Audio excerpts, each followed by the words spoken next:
नमस्कार दोस्तों, मैं हूं राजीव और आप देख रहे हैं झारखंड अपडेट। दोस्तों चलिए शुरू करते हैं झारखंड अपडेट के इस सेशन को।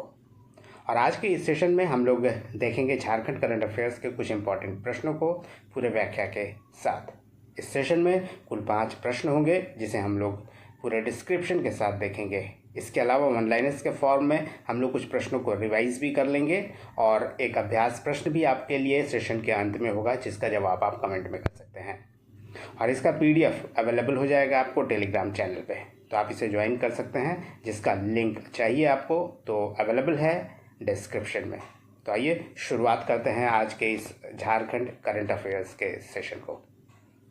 और सेशन की शुरुआत कर लेते हैं पिछले वीडियो के अभ्यास प्रश्न से। आइए इसे देख लेते हैं पूरी डिटेल में। प्रश्न दोस्तों था, झारखंड के किस अभ्यारण्य में राज्य का पहला 3D म्यूजियम खोला गया है? पलामू टाइगर रिजर्व, दलमा अभ्यारण्य, उधवा झील पक्षी अभ्यारण्य अथवा पालकोट वन्य जीव अभ्यारण्य। दोस्तों झारखंड का पहला 3D म्यूजियम दलमा अभ्यारण्य में खोला गया है, यानी ऑप्शन बी इसका सही उत्तर है। आइए थोड़ा इसके बारे में और डिटेल में जान लेते हैं। आपको बता दें कि दलमा अभ्यारण्य में झारखंड का पहला 3D म्यूजियम खोला गया है और यहाँ जंगल और जानवरों को पर्यटक 3D टेक्निक के माध्यम से अब देख सकेंगे।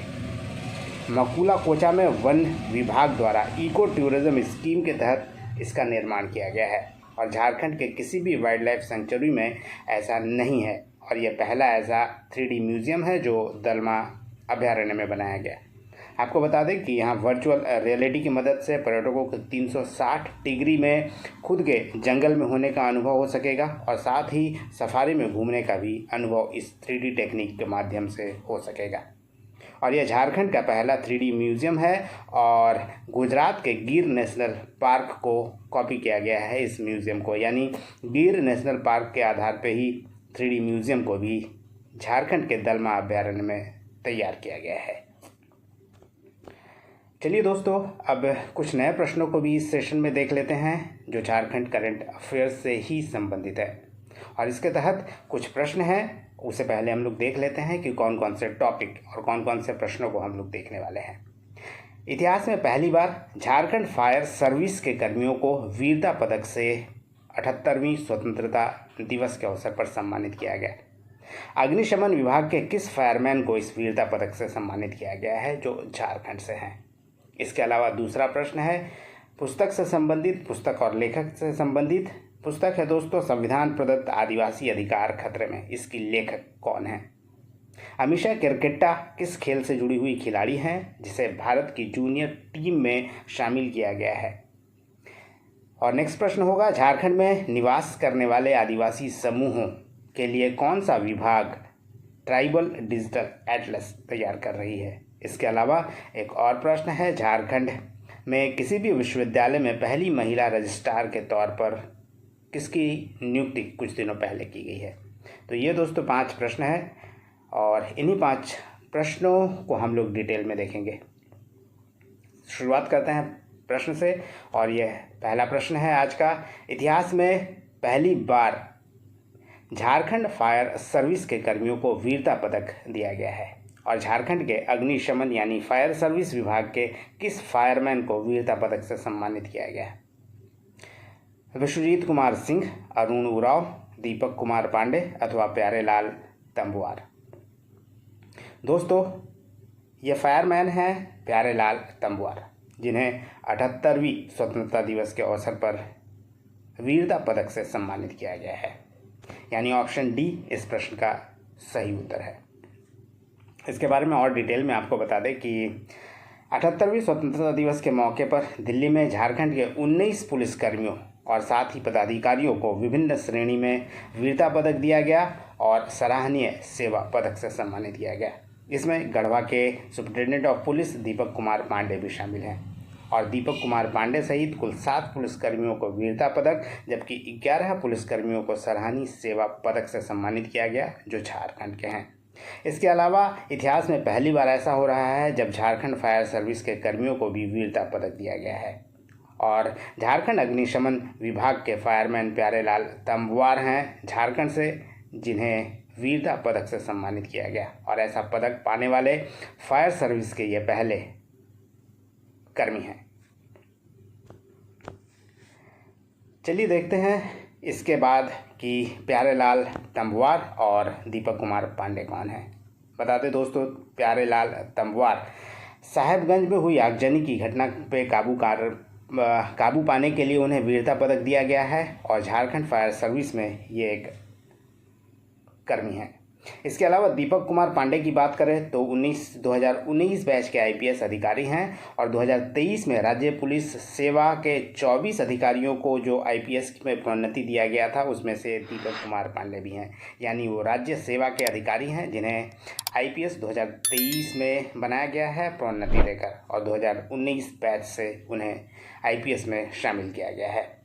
आपको बता दें कि दीपक कुमार पांडे वर्तमान में गढ़वा में एसपी हैं और यह सम्मान उन्हें 2022 में इनामी नक्सली चंद्रभान पाहन को मार गिराने और साथ ही जोनल कमांडर गोविंद ब्रिजिया को पकड़ने के लिए पुरस्कृत किया गया है। दीपक कुमार पांडे उस समय वे लोहरदगा के एएसपी हुआ करते थे जब उन्होंने चंद्रभान पाहन को मार गिराया था और गोविंद ब्रिजिया को पकड़ने में सफल रहे थे, जिसके लिए उन्हें वीरता पदक से दिल्ली में सम्मानित किया गया है। चलिए अगले प्रश्न को देख लेते हैं और यह प्रश्न है, संविधान प्रदत्त आदिवासी अधिकार खतरे में। इस पुस्तक के लेखक कौन है जिसका विमोचन कुछ दिनों पहले किया गया है? जसिंता किरकेट्टा, शिव खेड़ा, दयामनी बारला अथवा सुशीला सामंत। दोस्तों बता दें कि यह पुस्तक दयामनी बारला के द्वारा लिखा गया है और पुस्तक का नाम है संविधान प्रदत्त आदिवासी अधिकार खतरे में, यानी ऑप्शन सी इसका सही उत्तर है। आइए इस पुस्तक के बारे में और दयामनी बारला के बारे में भी कुछ जान लेते हैं।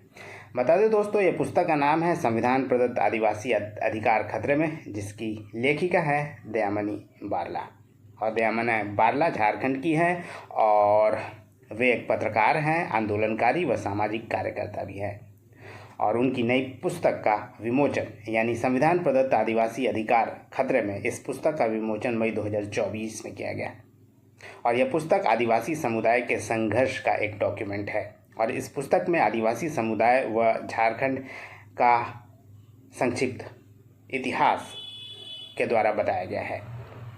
दयामनी की अन्य पुस्तकें भी हैं, इनमें से कुछ प्रमुख पुस्तकें हैं, 2 दुनिया, 1 इंच ज़मीन नहीं देंगे, विस्थापन का दर्द, किसानों की ज़मीन की लूट किसके लिए, झारखंड में धर्मांतरण का सच व परंपरागत खेती को बढ़ावा देना।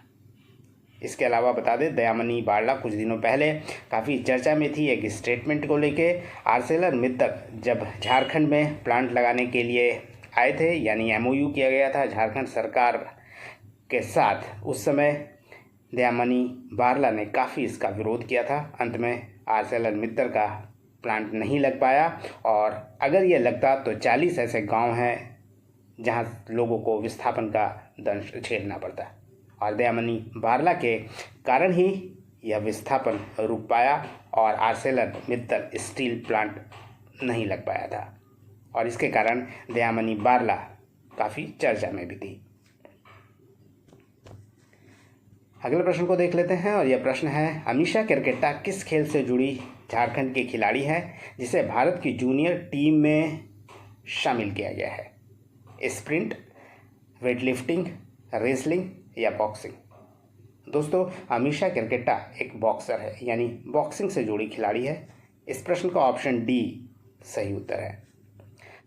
आइए दोस्तों इसके बारे में भी थोड़ा और डिटेल में जान लेते हैं। आपको बता दें कि जेएसएसपीएस की प्रशिक्षु है बॉक्सर अमीषा किरकेट्टा और भारत की जूनियर बॉक्सिंग टीम में उन्हें शामिल किया गया है 54 केजी कैटेगरी में और एएसबीसी एशियन जूनियर बॉक्सिंग चैंपियनशिप का आयोजन 27 अगस्त से शुरू हुआ है और 10 सितंबर तक चलेगा 2024, यानी 27 अगस्त से 10 सितंबर 2024 के बीच अबुधाबी में इसका आयोजन किया जा रहा है, जिसमें इंडियन जूनियर टीम में शामिल किया गया है जेएसएसपीएस की प्रशिक्षु बॉक्सर अमीषा किरकेट्टा को। यानी ये एक प्रसिद्ध बॉक्सर है। आपको अमीषा केरकेट्टा के बारे में बता दें कि सिमडेगा की रहने वाली है अमीषा केरकेट्टा, और इससे पहले IBF वर्ल्ड जूनियर चैम्पियनशिप जो कि दिसंबर 2023 में आर्मेनिया के येरेवान में आयोजित किया गया था, उसमें सिल्वर मेडल जीतने में सफल रही थी, और वह पदक जीतने वाली झारखंड की पहली ऐसी बॉक्सर बन गई थी जो IBF वर्ल्ड जूनियर चैम्पियनशिप में पदक लेकर आई।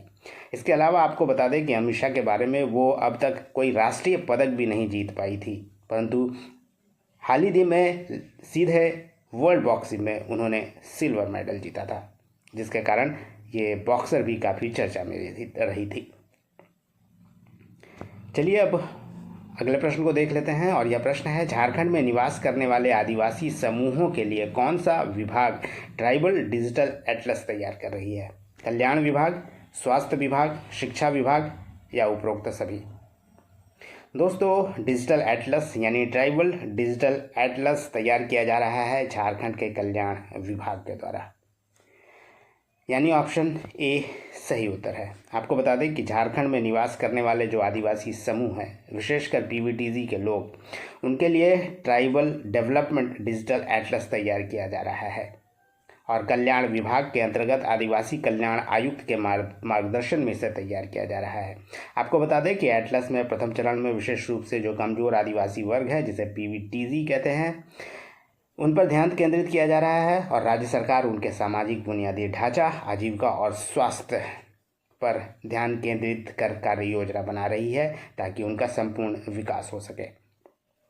और जो भी चिन्हित हैं, आइडेंटिफाइड हैं PVTG झारखंड में, यानी कुल 67,501 PVTG परिवार, 3,705 गांव, और इसमें करीब 2,92,359 जनसंख्या जिनकी है, इनके संपूर्ण विकास के लिए यह एटलस तैयार किया जा रहा है। इसके अलावा बता दें कि ऐसा एटलस तैयार करने वाला उड़ीसा देश का पहला राज्य है, और उड़ीसा ने भी आदिवासी समूहों के लिए ट्राइबल डिजिटल एटलस बना रखा है। नेक्स्ट प्रश्न है दोस्तों, झारखंड के किस विश्वविद्यालय में पहली महिला रजिस्ट्रार बनने का गौरव किसे हासिल हुआ है? Option A Namita Singh, option B Ankita Singh, option C Ujjwala Chakradev, अथवा option D doctor Anjali Gupta. दोस्तों, नमिता सिंह ऐसी पहली महिला बन गई है, रजिस्ट्रार बनी है, जिसकी नियुक्ति हाल ही में किया गया है, और वह डॉक्टर श्यामा प्रसाद मुखर्जी यूनिवर्सिटी की पहली महिला रजिस्ट्रार, यानी झारखंड की भी पहली महिला ऐसी रजिस्ट्रार बन गई है जो किसी विश्वविद्यालय में नियुक्त की गई है, यानी ऑप्शन ए सही उत्तर है। इस संबंध में आपको बता दें कि नमिता सिंह को झारखंड की पहली महिला रजिस्ट्रार बनने का गौरव प्राप्त हुआ है, और डॉक्टर श्यामा प्रसाद मुखर्जी यूनिवर्सिटी के रजिस्ट्रार के रूप में उन्हें नियुक्त किया गया।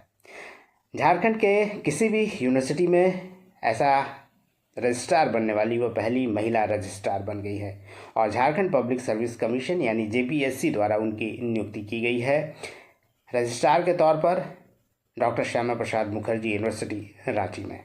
आपको बता दें कि डॉक्टर श्यामा प्रसाद मुखर्जी यूनिवर्सिटी की स्थापना 2017 में की गई थी, और रांची कॉलेज जो रांची में पहले था, जिसे रांची कॉलेज के नाम से जाना जाता था, जिसकी स्थापना 1926 में की गई थी, उसे ही अब डॉक्टर श्यामा प्रसाद मुखर्जी यूनिवर्सिटी बना दिया गया है, यानी रांची कॉलेज को हुई विश्वविद्यालय का दर्जा दे दिया गया है अब, और अलग विश्वविद्यालय बना दिया गया है जिसका नाम डॉक्टर श्यामा प्रसाद मुखर्जी यूनिवर्सिटी है, जिसकी स्थापना 2017 में की गई थी।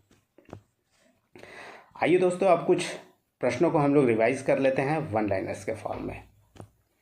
और पहला प्रश्न है इसके तहत, झारखंड के वे पहले कलाकार जिसने फोर्ब्स इंडिया 30 अंडर 30 के एंटरटेनमेंट सेक्टर में स्थान पाने में कामयाबी हासिल की है। ये दोस्तों हैं आदर्श गौरव। डॉक्टर प्रवीण उरांव कौन थे जिनका कुछ दिनों पहले निधन हो गया? ये दोस्तों राष्ट्रीय सरना धर्मगुरु थे, डॉक्टर प्रवीण उरांव।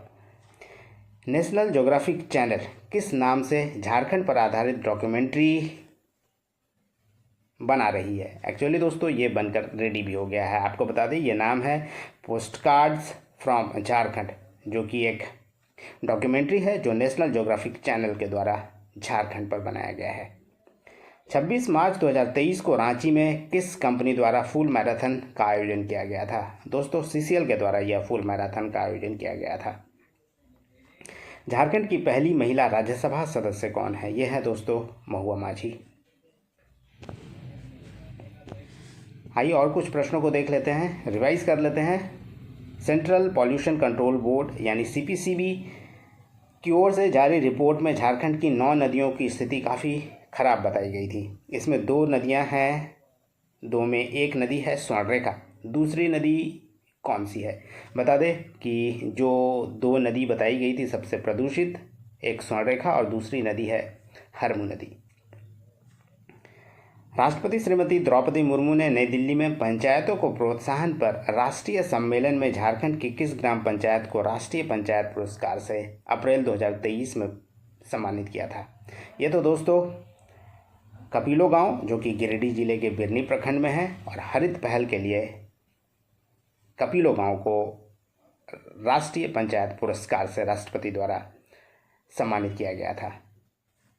झारखंड सरकार ने राज्य की प्राइवेट कंपनियों और प्रतिष्ठानों में स्थानीय लोगों की नियुक्ति का अनुपालन सुनिश्चित कराने के लिए 17 मार्च 2023 को किस नाम से पोर्टल शुरू किया था? यह दोस्तों पोर्टल था झार नियोजन। 10 मार्च 2023 को रिलीज हुई फिल्म लोहरदगा किस समस्या पर आधारित फिल्म है? यह दोस्तों नक्सल समस्या पर आधारित फिल्म है।